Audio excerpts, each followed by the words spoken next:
Thank you. Thanks for being back. Hope everyone enjoyed their lunch conversations. And as we return to our agenda, I want to take a moment to remind us about why this segment of our board meetings is so important. Beyond our fiduciary and governance roles, we have evolved a tradition of inviting some of the Jewish world's most prominent thought leaders to speak with us, to stimulate our thinking, and help better prepare us as we lead this organization and our movement.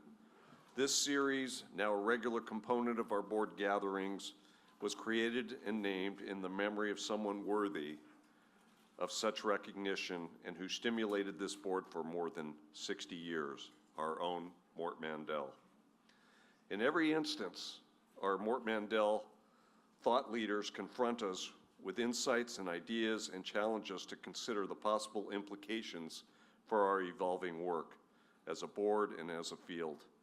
Past thought leaders have included then president of the Charles and Lynn Schusterman Foundation and now our fellow board member of this board, Sandy Carden, Rabbi Elliot Cosgrove of Park Avenue Synagogue in New York, Jim Joseph Foundation President and CEO Barry Feinstein, Admiral Herman Shalansky, who was then the highest-ranking Jewish officer in the U.S. Armed Forces, Amanda Berman from Zionists, and Julie Platt, chair of JF&A, just as she was entering her role. Today, we're going to go in the other direction on the executive leadership side, as we add another esteemed voice to the series as we welcome Julie's partner, Eric Fingerhut, President and CEO of the Jewish Federations of North America. We shared Eric's bio previously, but it's worth noting that before coming to JF&A, he held a range of leadership roles across public service, higher education, and the nonprofit sector. And before his current position, he served as president and CEO of Hillel International, and prior to that served multiple terms in the Senate and representing Ohio's 19th Congressional District in the House. Eric, we're thrilled that you're able to join us. And I'd met you about, I don't know, 14, 15 months ago in San Diego in a gig, and you was during our transition period, and you offered to be of assistance, and recently through Julie connected us up with some folks within your organization. So we're thankful for the partnership and the relationship. And today it's Barak and Eric who are going to be in a conversation together, and we look forward to hearing this sparkling conversation. Okay. Thank you, David. First of all, I just want to begin by saying it's an honor to have you here. You and I have just met a few times over the last few weeks at the Jewish Agency dinner, ran into each other also a couple weeks ago, and just how grateful I am to be in this conversation. I think I mentioned to you, a hyper-local guy for 30 years. I've worked with 4 different federations, from New York Federation, Metro West, back then the Central Federation that was absorbed into the Metro West, and now obviously the historic Baltimore Associated. And so I've always had great pride in the federation system. I know that for some of my colleagues, it's sometimes a tenuous relationship. But I have always believed, even coming out of every community planning meeting, that there's really one bottom line, and that we are family, we're not distant cousins. And we're really aligned at this moment to really think about what the Jewish community looks like in the present, and really how are we going to plan for a very safe, guarded future. So to have you in this room at this time as I begin to onboard into this relationship, and to have your experience and wisdom and all the times that you've been on a national role, I want to thank you in advance for sharing with me and being with us today. Well, thank you, Barak. And before you even ask a question, let me say that I'm honored to be, first of all, part of a series named after Morton Mandel, who I actually had the privilege of knowing personally, growing up in Cleveland, and truly a giant of the Jewish world, but having been able to watch him lead in the community, hyper-local, as well as on a national and global stage, was really a lesson to me. And I actually was able to have one conversation with Mort after I was appointed CEO of JF&A, just prior to his death, and he was still, encouraging and talking about local community and the partnerships, including the partnership with JCCs and the JCC Association. So that's number one. Number two, I'm honored to be here at your first big gig. You're not even official yet, right? So this is your so the next one you should claim is really your first, right? So you can get away with just saying I was your pre-boarding conversation, but thanks. And look, even the fact that you mentioned in your opening remarks that sometimes there's tension, sometimes it's not always, and I hope we'll talk more about that. It just indicates why it's so important that we're here today, because that's nuts. I mean, that's Michigan, right? I mean, that's the total definition of Michigas. So, we are absolutely in the community building business together, and so I'm excited and ready to work with you as we do that together. Thank you. We definitely share many lay leaders, and I think how many people in this room have sat on their federation board? There you go. How many of you are making a gift to your local federation this year? Thank you very much. If you didn't raise your hand, Eric and I will speak to you after the meeting. Excellent work, Barack. Thank you. But I also, in the spirit of Morton Mandel, when we talk it's all about the who, just want to also compliment you on the team that you've developed and how excited I am to work with our team here and work with your team. I have some very long-standing relationships with members of your executive and senior team, and I think that also bodes well for us get going real quick. And the same in reverse. I had a chance to work with Rabbi Kessel, of course, at JFNA and at Hillel. I had a chance to work with Kerry Darsky and a number of others. And by the way, can I just say, even though you're the guy and you're the star of the moment, that Jen Mamlet is the most amazing executive in the Jewish world. And I hope we'll have a chance to talk about the ways in which the CEOs of these umbrella organizations work together. But I never really had a chance to work with Jen before this interim period. And really, just what an outstanding job she did representing you all. So.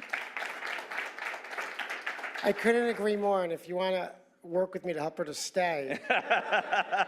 I mean, I'm not getting into that.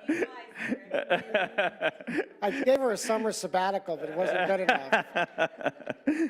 I'll let you handle that one. So tell us a little bit about your leadership journey. It's not just starting with a softball. It's more just what brought you to leadership, to even move from civic duty. Obviously, you're still doing civic duty, but to really focusing on the Jewish space. And if you have a JCC story, could you weave it in? Sure. Well, maybe I'll do the JCC story first, which is, I grew up in Cleveland, and of course, it's a very, very strong JCC, named after the Mandel family. But I grew up with the old JCC. Anybody know the old one that was on Mayfield Road in Cleveland Heights? Who knows this, right? I went to preschool there, but my real JCC memory is being in plays at the Halley Theater. Does anybody remember the old Halley Theater at the Cleveland JCC? It was a spectacularly beautiful theater, and we were in youth theater, so I loved it. And of course, my kids went to JCC preschool in Columbus, also a great JCC. So we've been part of a JCC family forever.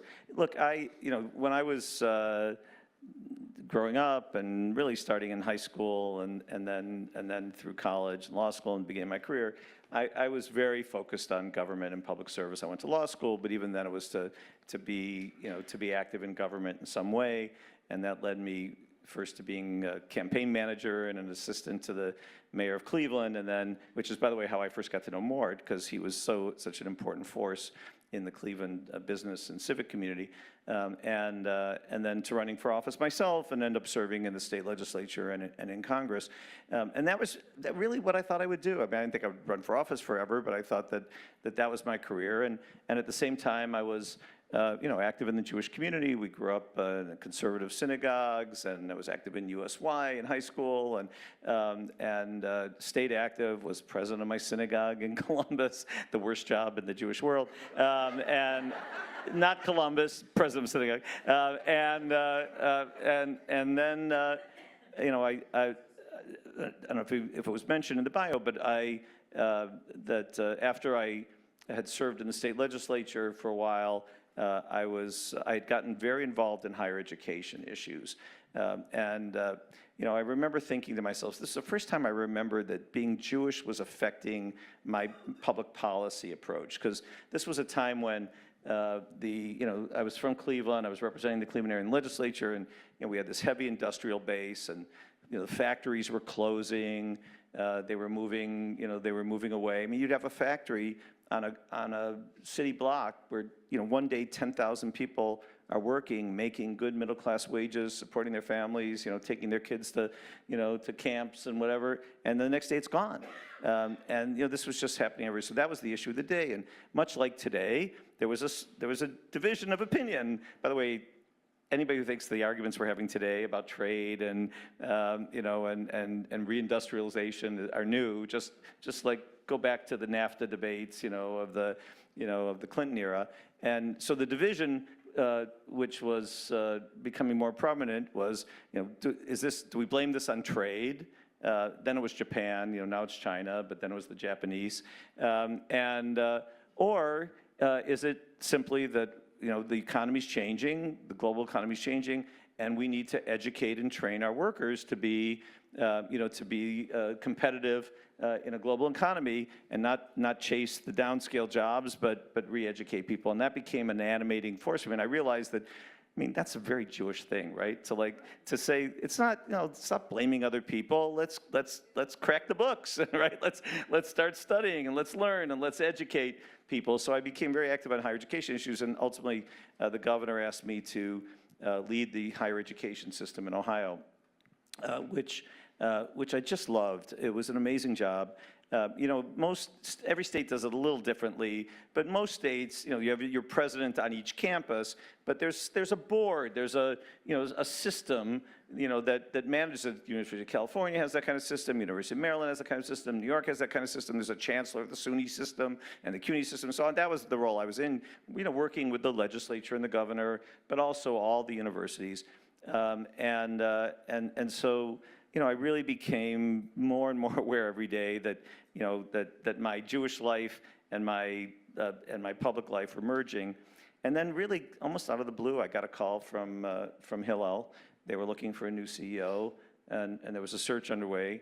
And, you know, I don't want to waste too much time on personal stories, but I'll tell you how I understood the search. The call I got was, you know how you guys did this, I'm sure, when you hired Barack. The first meeting of the search committee, you have a discussion. What are we looking for, right? What qualities are we looking for, you know, in the next CEO? So apparently one person said, you know, we should have somebody who's really been in higher education, like a university president or, you know, chancellor or something like that. And somebody else said, yeah, that's right, but we should also have somebody who, like, has raised money, you know, like a politician, a congressman or something like that. And then the third person said, yeah, but they have to be active in the Jewish community. I mean, they have to be, like, authentically Jewish. So they did a scan of every professional, and I'm the only one who had done all three, so I got the job. And the truth is that I've loved every minute, Barack, and I immediately, you know, believe that being a Jewish professional is one of the absolute greatest things you can do and with your life, and somehow it's the culmination of all these other weird things that led me to be in what I think is the most important, impactful place I could possibly be. Well, we're very glad they selected you. And obviously, your work at Hillel and the transformational work that you did there led you to JFNA as well. And it makes me wonder, and I love your thinking, leading two organizations that were membership-based. Well, I shouldn't call Hillel membership-based, but you can speak more to that. But they really needed to add value to local communities. And I've heard this through the years, even the local federation saying, we got to pay to be part of national, and, you know, what are we getting, and how do we do this? And we're just launching here a new stakeholder investment model to our field, saying that you got to be in, and we gave 3 levels of affiliation, and you can choose self-determination. How do you go about your thinking when you're adding value to local communities, be it local federations or Hillels? What advice might you give me? But it's really not about me. What advice are you giving to this group as we think about adding value, making sure that they feel that we're important and necessary? Because I've also just from friends that are in Federation directors, being even at JPRO, I think 2 weeks ago, spoke about how you really started to add a lot more value to them, and they're feeling it. And I'm wondering if you can speak to that work. Yeah, it's a subject that really fascinates me, and I like to joke, when I retire, I'm going to go back to school and get the PhD I've always wanted, and I already know what I'm going to write my dissertation on, which is because I led the university system with 16 universities, 23 community colleges in Ohio, 650,000 students, and then Hillel, 600 Hillels, and now Federation, 146 federations with hundreds of thousands of volunteers and donors, a couple $1 billion a year in revenue. I consider myself like the world's expert on this tiny niche of management. So like how academics are very narrow and very deep these days, right? So I'm going to be very narrow, very deep. So I've actually spent a lot of time thinking about organizations like the JCC Association and roles like yours, Barack. And I actually have some very, very strong opinions, which I'm sure would take up the entire time if you want to hear them all. But I'll start by saying that, first of all, I actually think the dues issue is way overplayed. At Hillel, we didn't have a dues structure, and at JFNA, we do have a dues structure. But I'm led to believe that it has been like the biggest pain in the neck of people for the entire existence of the organization. We're actually in a pretty good place right now. Just before I started, they had done a dues process, like it sounds like what you're going through, and arrived at a new system, and it seems to be holding. But I'm actually not a fan of, I get asked all the time, what's the value proposition that we provide in exchange for dues? And I'm actually not a fan of approaching it that way. My view is we should be so excellent. We should be doing so many things that the dues payment is like your Amazon Prime, payment. It shouldn't even be a question, right? Of course you want to be a part of that, right? I mean, in one weekend I buy enough books that I make up the, it could be delivered today, really? I just read the New York Times book review and I could get it this afternoon. I'm going to do that, right? So it's just so, it's without question, right? So to me, that's like, the idea that you can justify the dues is like that's such a low bar. That's such a low bar. Here's how, just maybe to provoke some thought, how I think about it, which is I think there's basically two models that we could follow in organizations like this. One, for lack of a better term, I'll call the trade association model, right? Which is we're sort of a voluntary association of companies or organizations that are in the same business. And we exist to provide them services, and we provide those services that they want, and we don't provide those services that they don't want. And if they tell us they're happy with the mix of services that we provide, then we're doing a good job, right? And that's, by the way, a completely legitimate model. I live in Washington, D.C., as do some of my friends here in the room, and there's trade associations on every floor of our building, right? So it's a very established and respected model. But what I've said both at Hillel and at JFNA is, if that's what you want, then I'm not the guy for that, because I respect it, but that's not what motivates me. What motivates me is I believe that at Hillel and at Federation, and I would say also at the JCC Association, I know you believe this, that the organizations that we lead are absolutely essential to the thriving of the Jewish communities in which they are located. And that we have a model of business operation, of a nonprofit, that is vital to our communities. That's why you give of the time and the resources that you give. That's why you've dedicated your career to it. That's why so many professionals here have. And let's be really honest, the difference between a really good JCC and one that isn't hitting on all cylinders on behalf of the community, and the impact, the difference on the community, right? That when you're hitting on all cylinders, you see it in the community, you can feel it, you can measure it, I hope, right? We're working on measurement, maybe we'll talk about measurement, you're working on measurement, right? To really understand that impact. And when you're not, And to me, the goal of this organization and my organization is to make sure that we're giving each community the very, very best of what our organizations can possibly offer. And if we know that there's one that isn't, then we need to figure out how to make it excellent so that the community has the benefit of it. And even if they say to us, to you sometimes, or a federation says to me, no, we don't want to do that. Now, I'm not saying you argue with them directly, but our job is to find a way to incentivize them, to inspire the community, to create the demand for excellence. And, you know, when it used to drive me crazy when I first started Hillel, and, you know, I have some friends here who worked with me at Hillel, when, you know, I would hear a parent would tell me that they, you know, went on a college tour with their kids, and they went to one place, and the Hillel was just bursting and unbelievable. And then they went to another place, equally good school, and it was schwach, and it was, what, you know, and so we could say, oh, well, you know, we're a trade association, that's up to them to fix.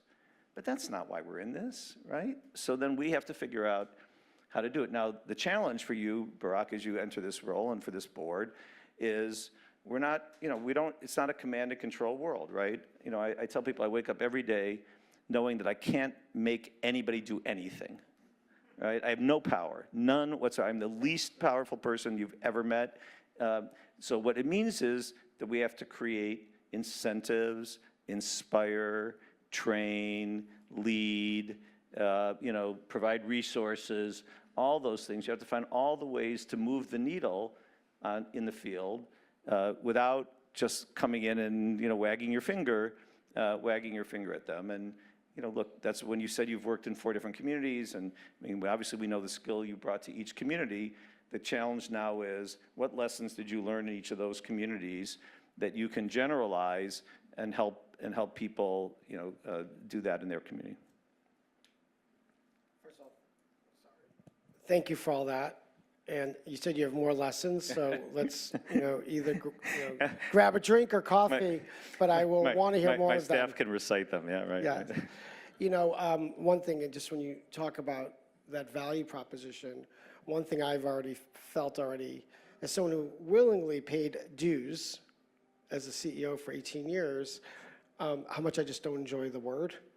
And that my colleagues in the field are already starting to make some jokes about that, like don't say dues around Barak. Because it feels so transactional to me. Right. It's the same reason when I ran as a CEO of a JCC, I never wanted our main desk to be called customer service desks. They're not customers. Right.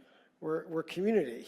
This is not a transactional relationship. We're trying to, like, honestly and authentically live Torah and bring community together. So just like if a friend's in need, we're there for them. That is like so core to our, you know, the mitzvot and our values. And if a JCC needs us, then we need to be there for them. Right. And not just say, you know, and so I'm hoping, even in my own language, that I've asked the field to think of themselves as investors, and my job is to give dividends and to make sure that we get to a place of such value that they're not looking at that as a burden in their budget. But just like you pay for lots of things, utilities, that being part of this JCC movement. No, I think I love the word investor, and I think it's a beautiful way to think about it. And I like that you didn't have a customer service desk, because those are beautiful thoughts. Look, when you're dealing with a colleague who's running a JCC, or I deal with a colleague who's running a federation, I begin with the assumption that they want to be the very best they can possibly be. Right? They want to succeed for their community. They want the community to be booming and bustling and flourishing in Jewish life in every respect. So we share that aspiration. Then how can I help that happen? How can I make that work? But that's a very different thought process and conversation than, am I getting value for my dues dollars, you know? So we're going to move into a little bit of some more of your thinking around JF&I. But I would just probably, right off the bat, make a request that when sometimes a local federation is struggling with their JCC and it gets to your desk or it gets to my desk, that we'll call each other and make sure that we're unified in an approach to support that community. Because it can get really uncomfortable at times. And I feel that that's a role that if people know that you and I are talking, and we can help that local federation director, help that JCC. As we both know, these are tough jobs. They're 24 hours a day, 7 days a week. But I think that's something that we can show right off the bat. You certainly have my commitment, and I think being in that kind of regular dialogue will address many of the issues that we've already surfaced about some of those challenges. And look, let's just be honest, the same way I said not every HILO was excellent, not every federation is excellent. I'll admit it, they're not all at the very top of their game. I'm sure that's not true of JCCs. I'm sure they're all, I'm sure they're, but we live in the real world, and so sometimes our folks are going to be right, and sometimes your folks are going to be right, and sometimes they're both wrong, and but we have to lead for sure. I'm going to actually jump to a different category, then I'll come back, because we're talking about some of the local stuff. I think there's over 30 integrated communities right now. It's actually, when I went to Wurzweiler School of Social Work, my thesis was on when is it time to collaborate and integrate, if it's synagogues, JCCs, federations, when is it better to combine overhead for efficiencies and obviously to leverage talent acquisition. That's a whole new model. I didn't come from that model. And I know that our work here is to think about how we now support that model, because obviously in that integrated model, they're both paying investment to both of us.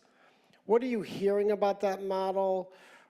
What's some thoughts that you might be thinking about on the national level about these integrated communities? Are we going to look at them as case studies, evaluate upsides and downsides, maybe think about even promoting it? Is it hyper-local? So it's a really important question, and I don't have a good long answer on this, and I look forward to working with you on it. Because, I'll tell you how I think it should be versus how I think it is. How I think it should be is that analyzing the cases where the combinations have happened, what are the characteristics of communities where this actually is beneficial, and in what communities is it not beneficial? And my assumption is that we can identify what those criteria are and say, in this size community or with this kind of, wealth of the community.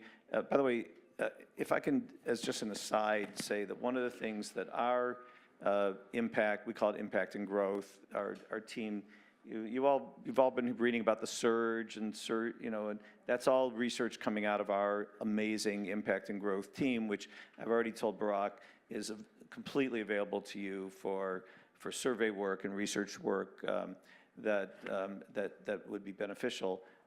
But one of the things that we're doing is developing more sophisticated skills in analyzing the makeup of communities and what parts, what elements of a community's makeup help drive the success of which different enterprises. So how long have people lived there? Multi-generational? Is it a transient community? All the kinds of things that, and right now, in the past, and I'll come to the end of this aside really quickly, but most of the community surveys were these massive $1 million community surveys that were done every 10 years, contracted by the Federation to the Brandeis University Center for whatever they call it, and Len Sachs. I'm not denigrating his excellent work, just that I don't remember the name of the center. But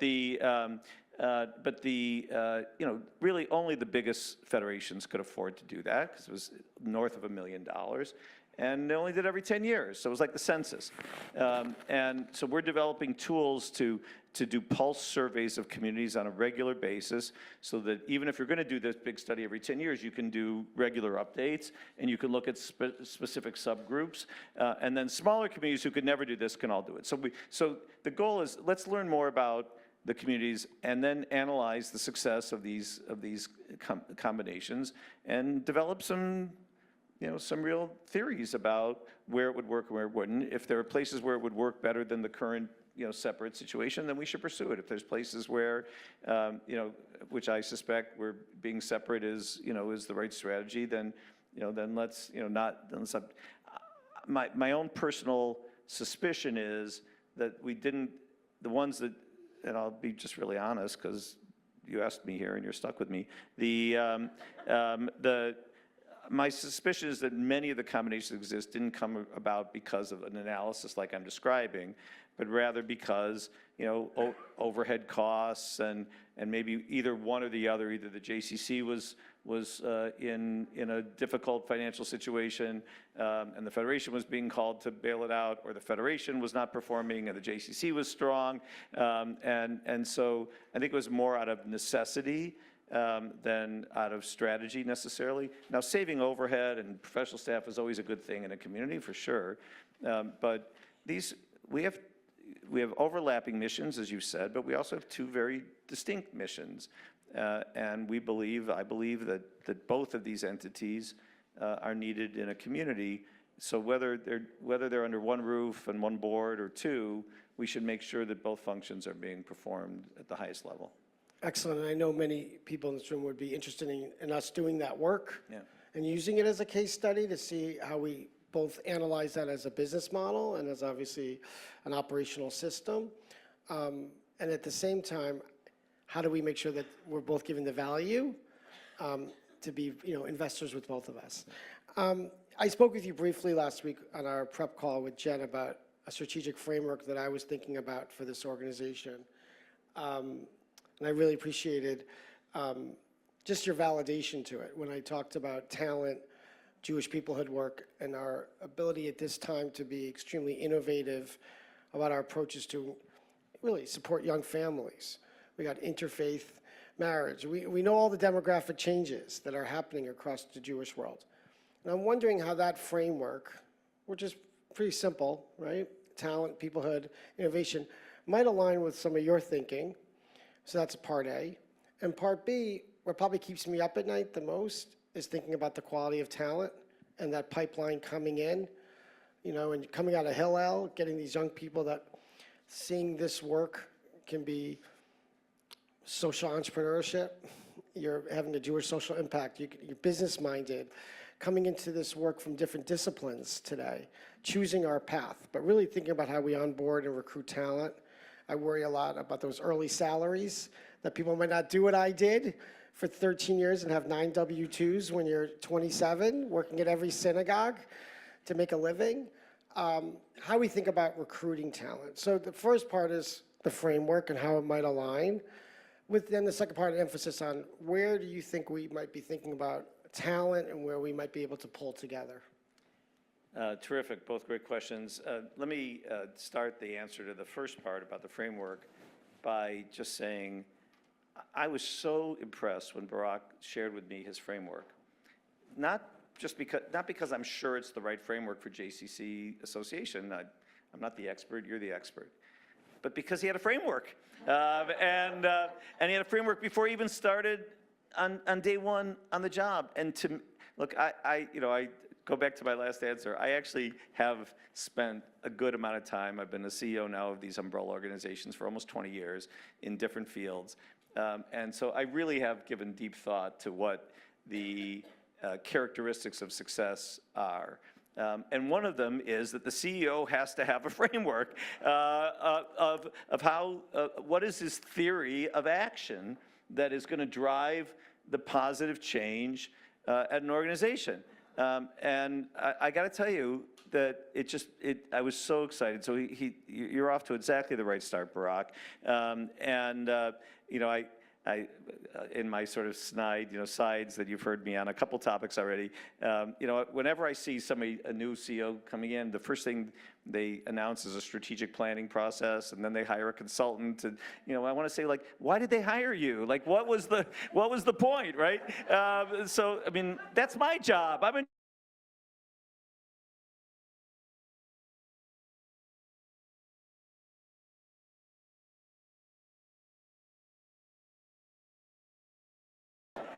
And I think that, look, obviously the points you raised in your framework make sense. I'll come to the talent point in a second, but I'll just give you one quick summary of the framework that we have that I initiated at the Jewish Federation.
build a flourishing Jewish community?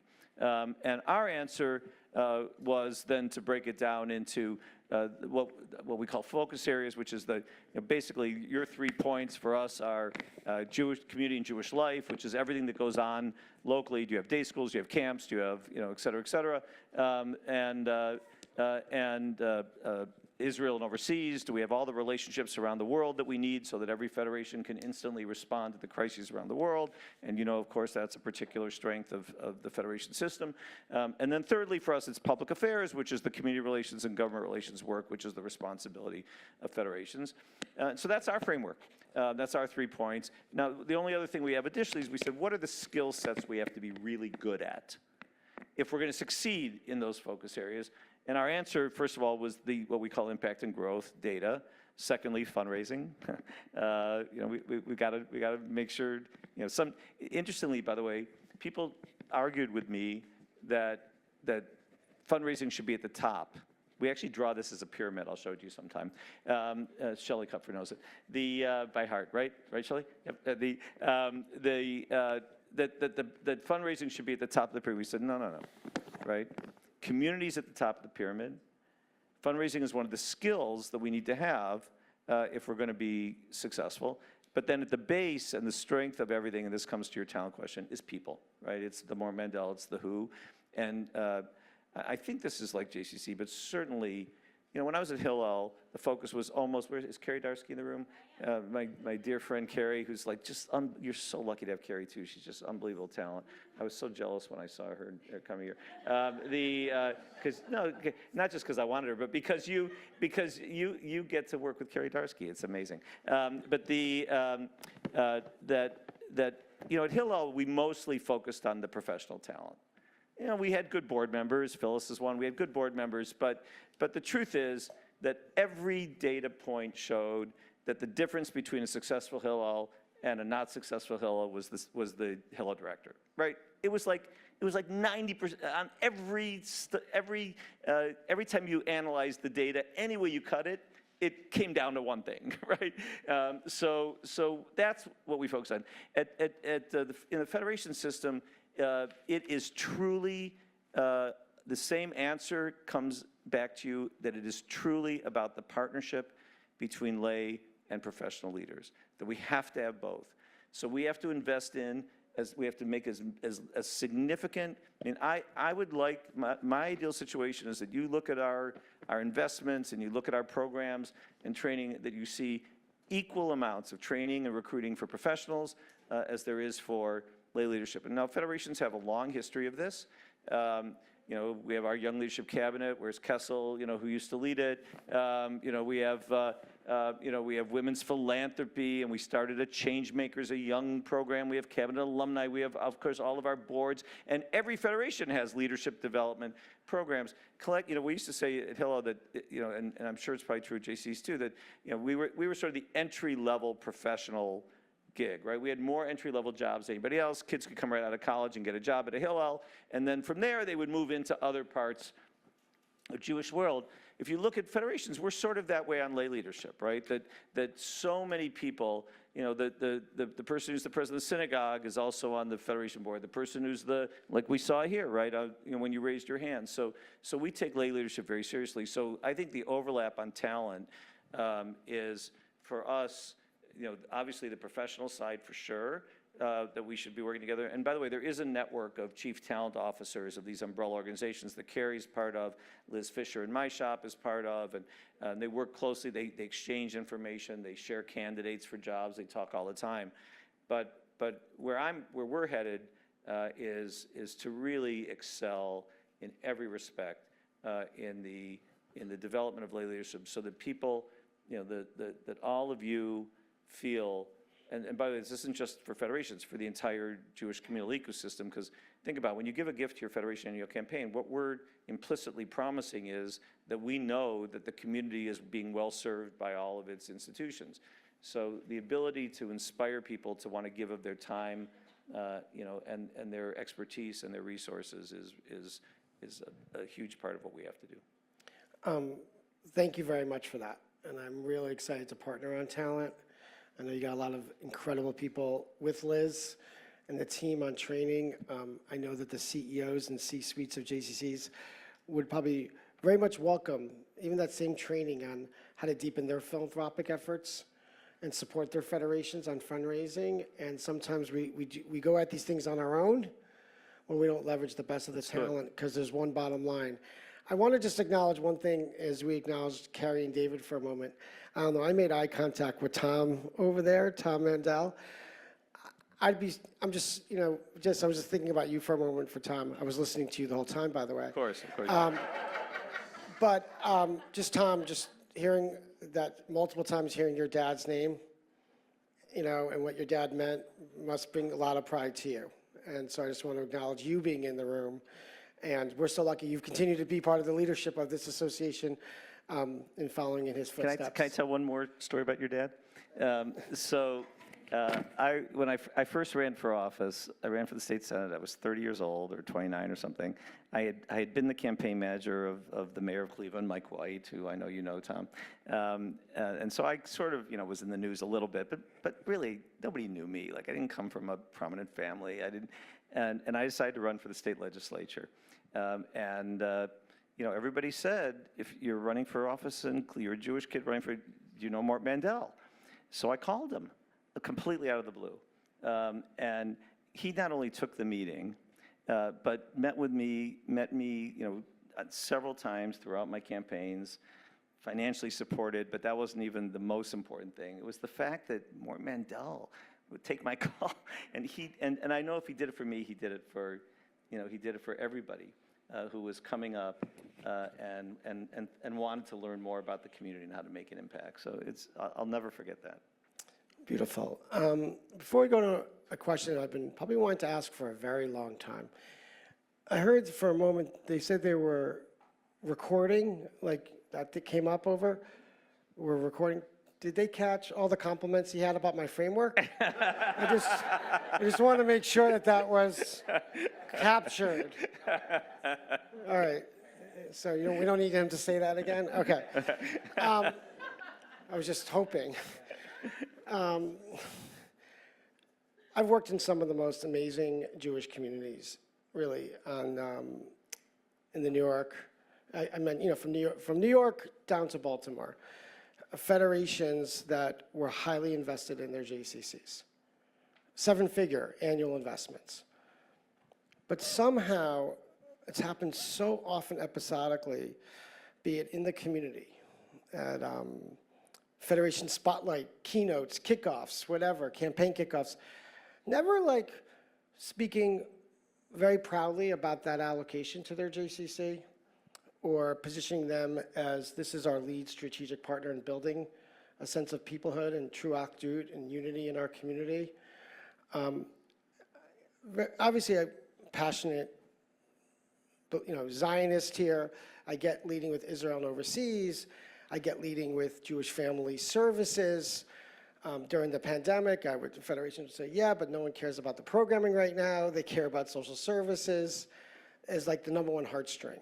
And I even think about the times we're in right now, about Jewish identity, how important that we are a heartstring, that people see us as a place where people are building Jewish community and relationships and feeling part of something larger than their own ideology of what synagogue they affiliate with.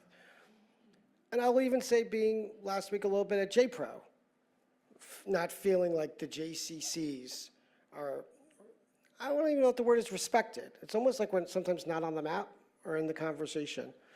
And a couple of funders pulled me aside last week and they said, you're not really in the conversation often. And you got to think about how you're telling the story of your impact. So obviously aligning on data, because I think we have incredible data about our impact.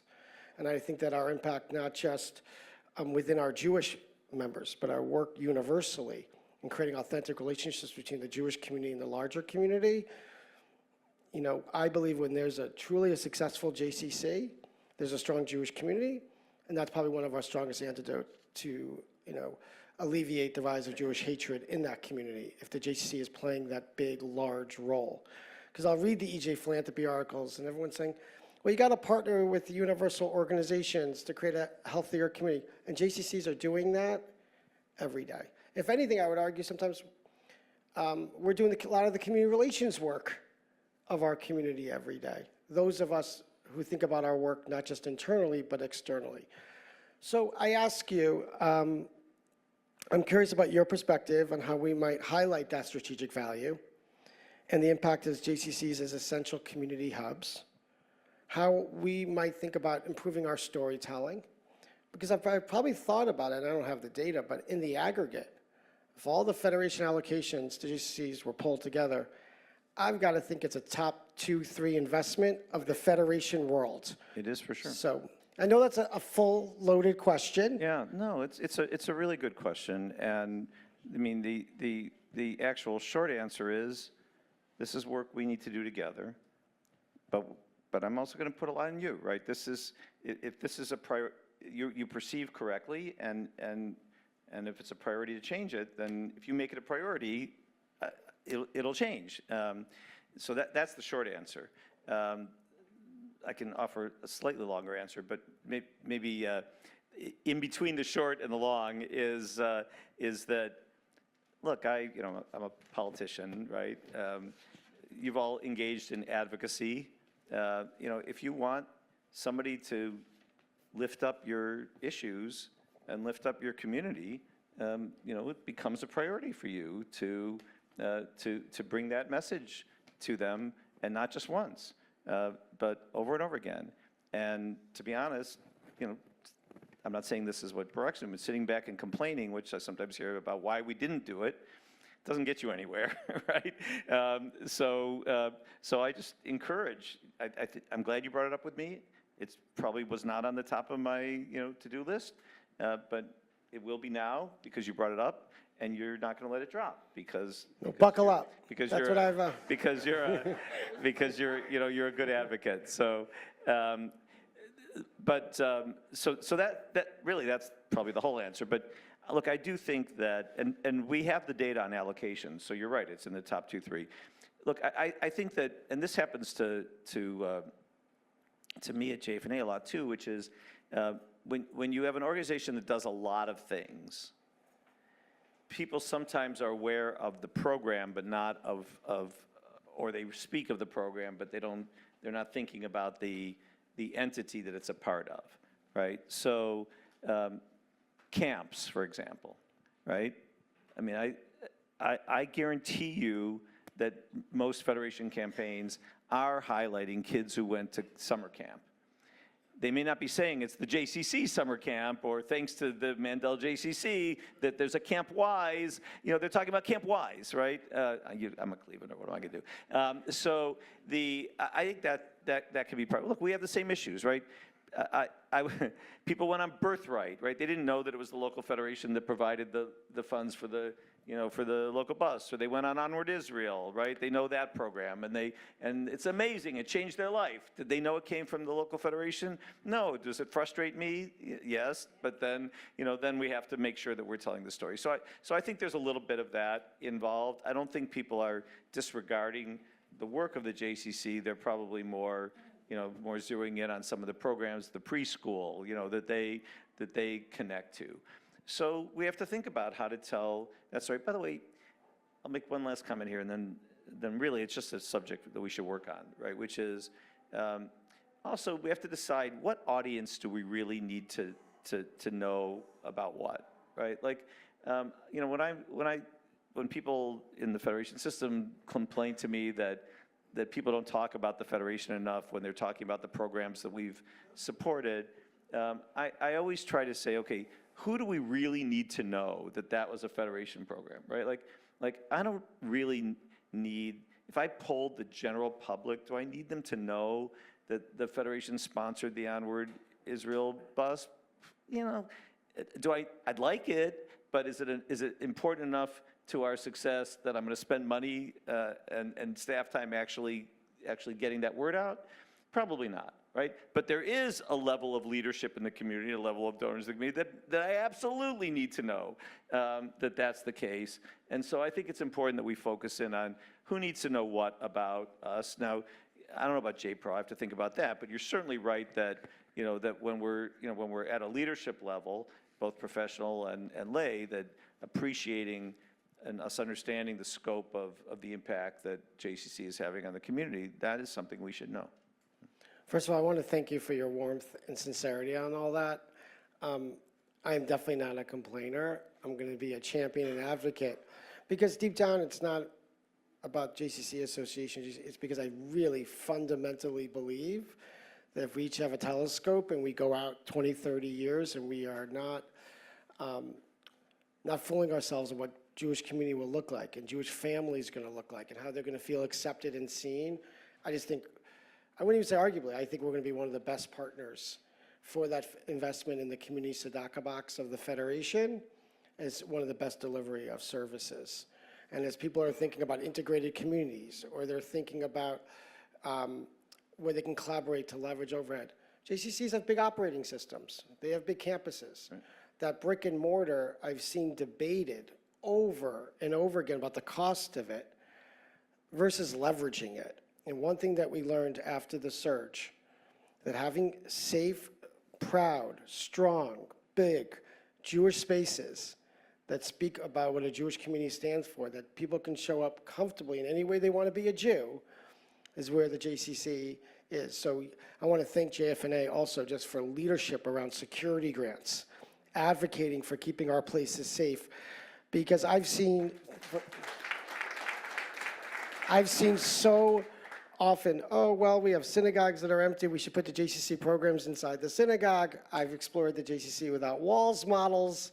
I've seen them all. Right now, we need strong institutions that demonstrate a lot of pride in our community where kids can show up. So I'm going to be welcoming from the BBYOs to every institution should be using that JCC as a community house, not just be just the JCC. So I want to thank you. No, my pleasure. Look, and I totally agree with you about buildings. And look, the test of a building is whether it's being used, not whether we built it or not. I mean, they built it for a reason, right? There was a time when it felt it was needed, whether it was a synagogue or somebody else. And the fact that it no longer meets the needs or isn't being used is an organizational question.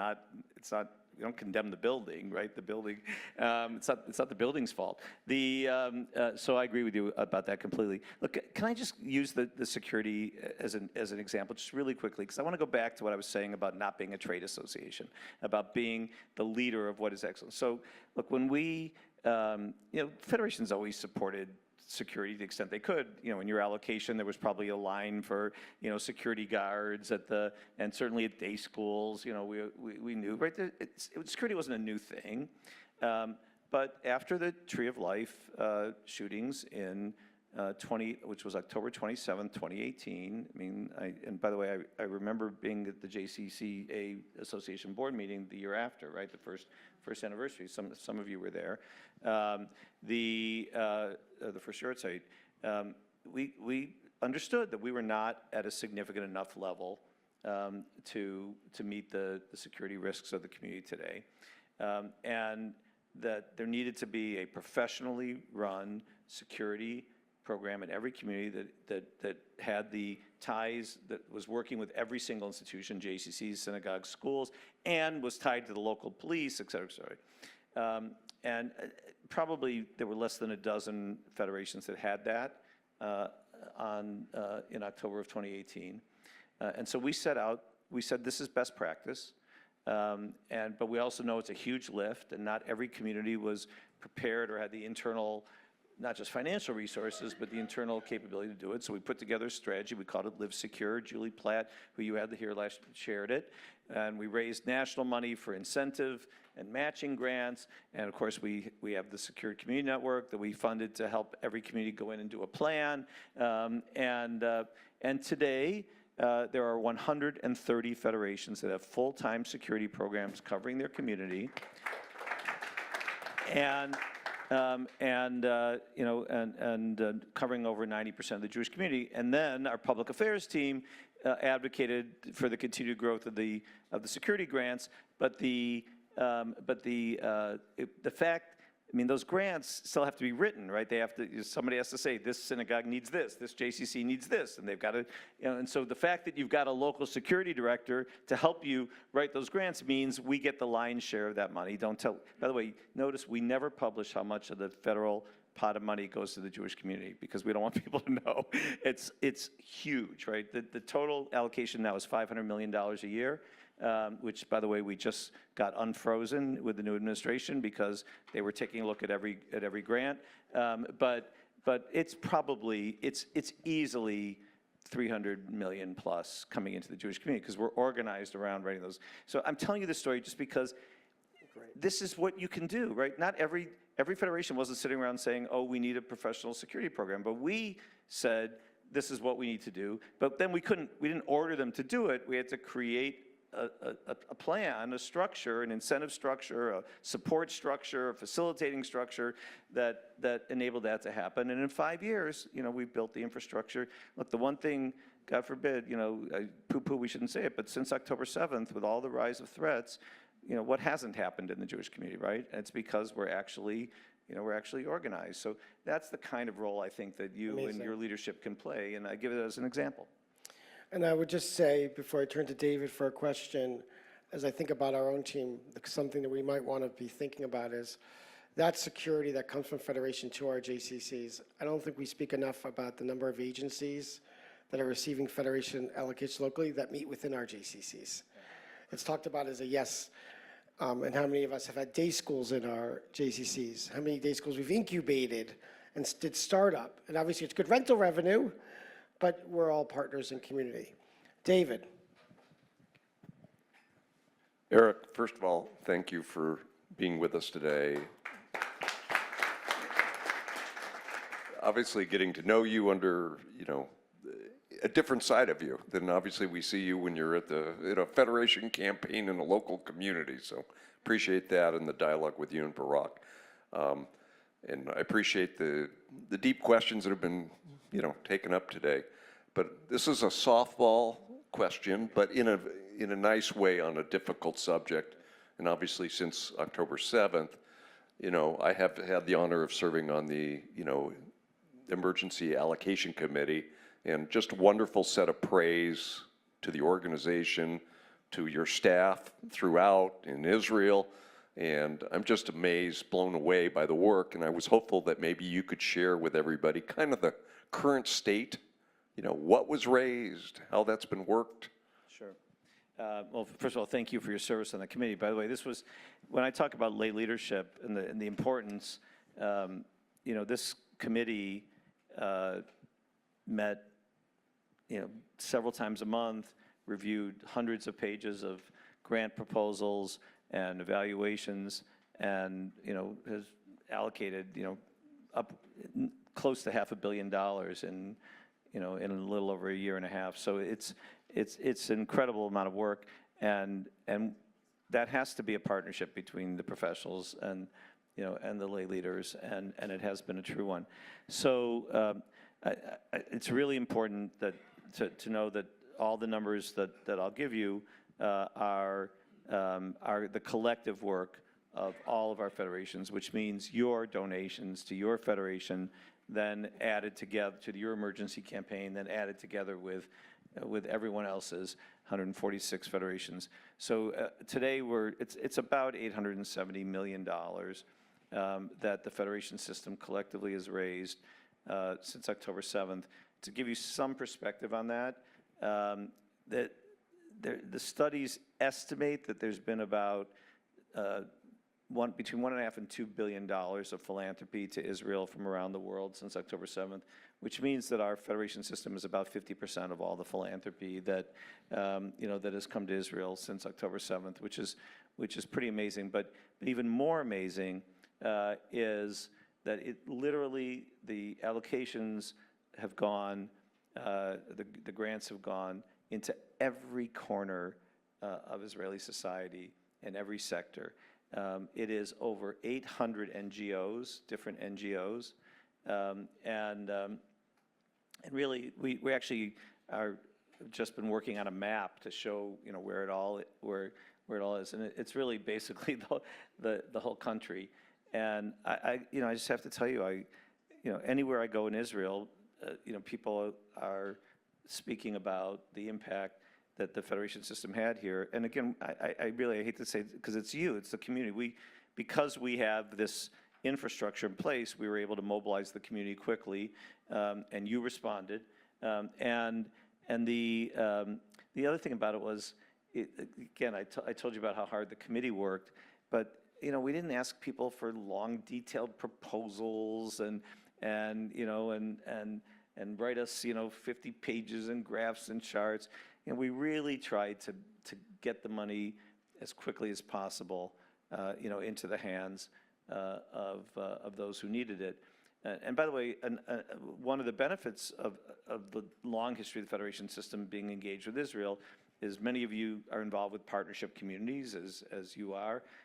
And so we have, and I'm sure this is true of JCC as well, Brock, maybe it's something for you to think about. I like to say, we have distributed knowledge. So I have a staff in Israel that is expert on this, and that's who's been working with the committee that David mentioned. And they are great, but they don't know everything about everything. They're not the only experts.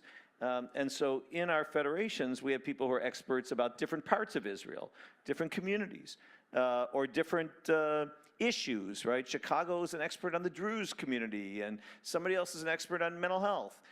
And so, how do we, our opportunity is to use all of that distributed knowledge across the system to bring it to bear as quickly as possible. So so thank you for asking that question. Giving me a chance to say thank you to all of you who supported that emergency campaign and support the expertise that enables the Federation system to respond so quickly. If I could say one word about what comes next, we are actually, just tomorrow, we'll have the first meeting of our new Rebuild Israel task force.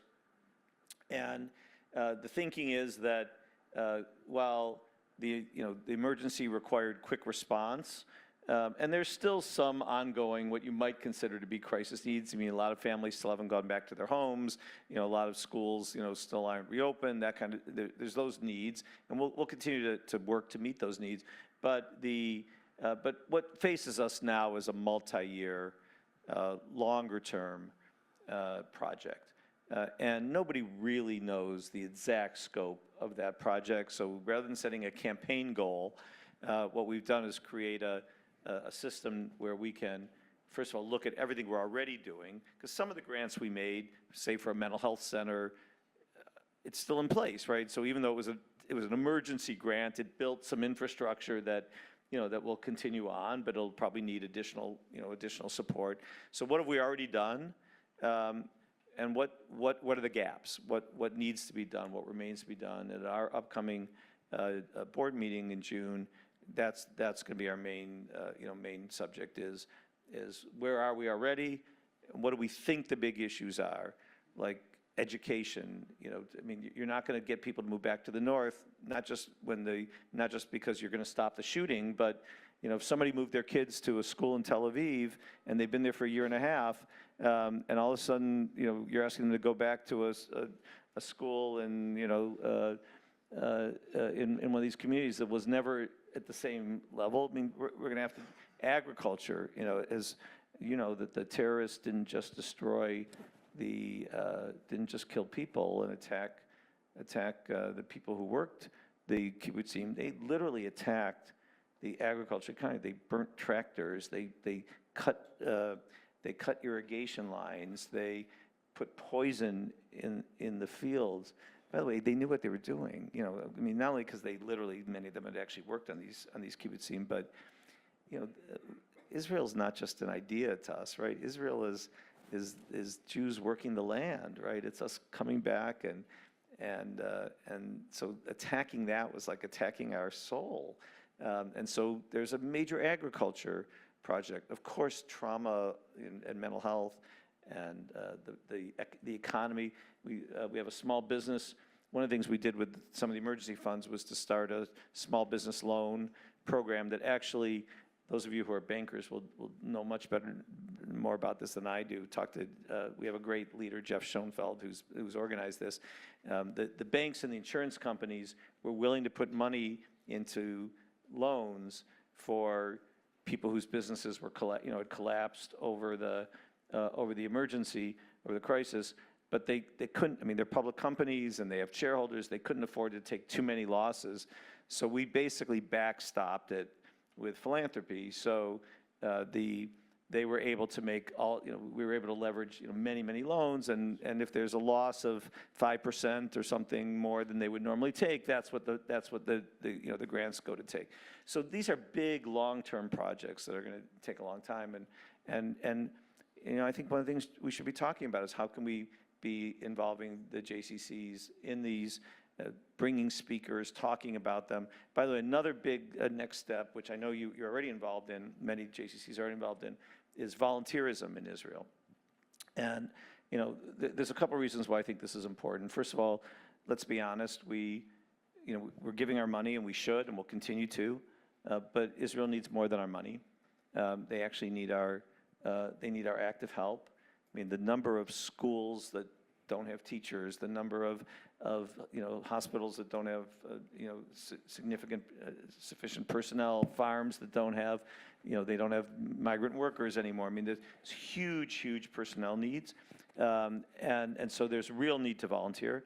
But then the other is, especially if you think about Israel education and younger people, but not only younger people, we can't tell the same story to our young people after October 7th that we told them before about why they should care about Israel and what they should.